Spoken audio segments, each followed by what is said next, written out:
ये नीतीश कुमार इतने बड़े धोखेबाज हैं जो देखिए कि पूरे 2015 में सबका वोट लूट करके इन्होंने अपनी सरकार बना लिया और फिर सरकार को गिरा करके वो बीजेपी के गोद में जाकर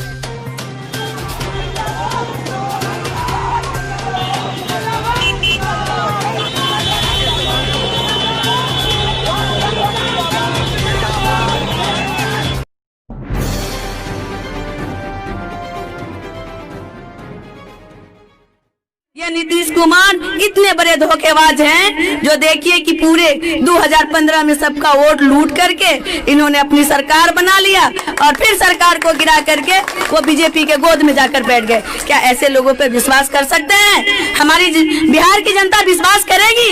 विश्वास के लायक ये लोग हैं? मेरे साथियों, मेरे भाइयों, मेरी बहनों, मेरे कहने का मतलब ये है कि ऐसे लोगों को करारा जवाब देने की जरूरत है।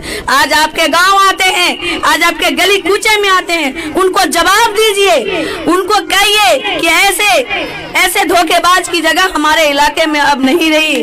अब हम लोग सारे लोग ओवैसी बन चुके हैं। अब हम लोग सारे लोग ओवैसी, एक एक फर्द ओवैसी बन चुके हैं।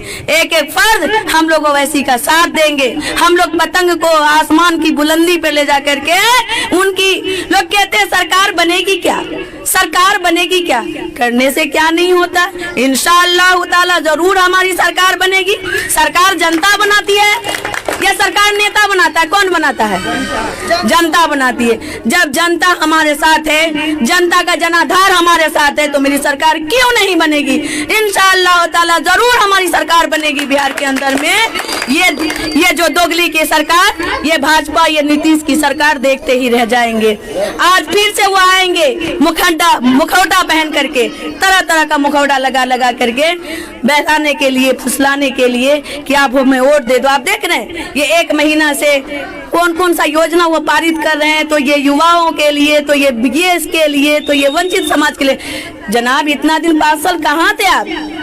आज 1 महीना में आपको याद आया है, वो भी मीडिया में, पेपर में, जमीन पर वो भी नहीं। आप देखिए जोकीहाट के ब्लॉक का हालात क्या है, अंचल का क्या हालात है, दलालों का अड्डा बन चुका है। आज राशन कार्ड का मसला बहुत बड़ा है। आज जो लोग गरीब हैं उनके पास राशन कार्ड नहीं है, और राशन कार्ड बनाने के लिए जब कितनी बार लोगों ने फॉर्म भर के दिया, लेकिन उनको राशन कार्ड नहीं मिला। कितनी बार फॉर्म भर के दिया गया, लेकिन उनको राशन कार्ड नहीं मिला। दर बदर की ठोकरें खाए लोग, कहाँ नहीं गए राशन कार्ड के लिए, कितना पैसा बर्बाद किया, कितनी चप्पलें घिस गई, लेकिन उनको राशन कार्ड नहीं मिला। आज अफसरशाही बन चुका है, ब्लॉक से लेके, अंचल से लेके थाना तक सारा दलालों का अड्डा बन चुका है। ये किसने किया? ये किया किसने? ये किया उन्होंने जिनका स्थानीय सेकुलर के नाम पर जो हमेशा वोट लेते रहे। इनके जिम्मेदार कौन? जो आपके इलाके से हमेशा तरह तरह का एक ही व्यक्ति तरह तरह का मुखौटा पहन करके आपका वोट ले गया, कभी सेकुलर के नाम पर, कभी योजना के नाम पर, कभी विकास के नाम पर। लेकिन उन्होंने किया क्या? आप लोग आंख से देखिए। इसलिए आप समझिए मेरी माँ बहनों, खास तौर से मैं आप लोगों से मुखातिब हूँ कि आप लोग बेदार हो जाइए, आप लोग खबरदार हो जाइए। आप देखिए ये लॉकडाउन का मामला आया, हमारे प्रवासी मजदूर लोग कितने परेशान थे, उनका मदद किसने किया? बिहार सरकार ने क्या मदद किया? बिहार सरकार ने किसी तरीके से, लोग जब बॉर्डर पर आए तो उनके अफसरों ने डंडा बरसाया, उनके अफसरों ने थप्पड़ मारा, उनके अफसरों ने हमारे बिहार के लोगों को खून के आंसू रुलाया। क्या किया? और देखिए हमारे ओवैसी साहब, हमारे अकबरुद्दीन ओवैसी साहब ने लोगों को किराया देकर, भाड़ा देकर, बजाबते बस में बिठाकर, खाने का पैसा देकर के, खाने का इंतजाम करके उनको विदा किया। तो हमारे लिए मसीहा कौन? हमारे लिए मसीहा नीतीश कुमार या मसीहा लालू के लोग या मसीहा कांग्रेस के लोग? कौन मसीहा? हमारे लिए मसीहा वो होते हैं जो हमारे काम आएंगे, वो हमारे मसीहा है। हमारे हर कदम पर ओवैसी साहब ने हमारे लोगों का साथ दिया, हमारे लोगों का के लिए काम किया। जब एक फोन किया जाता है और कही हूँ मैं कितनी जगह कि मेरे लोग फलां जगह हैं, मेरे लोग फलां जगह हैं, भूख से मर रहे हैं, तो वहाँ पे राशन पहुँचाने की जरूरत है, वहाँ पे आर्थिक मदद की जरूरत है। और मैं रात में फोन की, सुबह में उनके पास लेकर पहुंचे MIM के लोग। तो हमारे लिए मसीहा वो न हुए कि मसीहा ये लोग हुए, ये चोर, ये गुंडा, ये माफिया। कौन हुआ मेरा मसीहा? इसलिए पहचानिए, अपने हक और हुकूक को पहचानिए, अपने लोगों को पहचानिए, अपनी पार्टी को पहचानिए।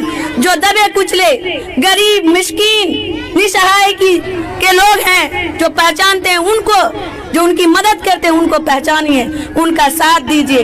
कल अगर आप लोगों ने बुद्धि और विवेक से काम नहीं लिया तो कल बहुत पछताना होगा। ये इलेक्शन एक दिन का नहीं है दोस्तों, ये 5 साल की बात है। 5 साल यूं ही नहीं गुजर जाता, बहुत मुश्किल से 5 साल गुजरता है। इसलिए आप लोगों को अब बहुत ही सोचने और समझने की जरूरत है। सोच समझ करके इस बार अपना मतदान कीजिए, सोच समझ करके अपना MLA चुनिए। मैं ये नहीं कहती कि मैं पतंग छाप का, मैं मजलिस इत्तेहादुल मुस्लिमीन के टिकट का ठेकेदारी लेकर के आई हूँ, आप मुझे ही वोट देंगे। मैं ये कहने आप लोगों से कतई नहीं आई हूँ। मैं आप लोगों से ये कहने के लिए आई हूँ कि मजलिस इत्तेहादुल मुस्लिमीन का कोई भी सिपाही खड़ा हो, कोई भी व्यक्ति खड़ा हो, किसी को आला कमान टिकट दे, आप उनको अपना कीमती वोट देकर उन्हें विधानसभा भेजने का काम करें। मैं आप लोगों से ये कहने के लिए आई हूँ। आप अच्छा रहबर चुने, आप सच्चा रहबर चुने। आज ओवैसी साहब जब दहाड़ते हैं शेर की दहाड़, अपोजिशन के कान का पर्दा फट जाता है। मुझे ऐसा नेता चाहिए हमारे देश के लिए, हमारे संविधान के लिए, जो रक्षा करे, जो उनके हक और हकूक के लिए लड़ाई करे।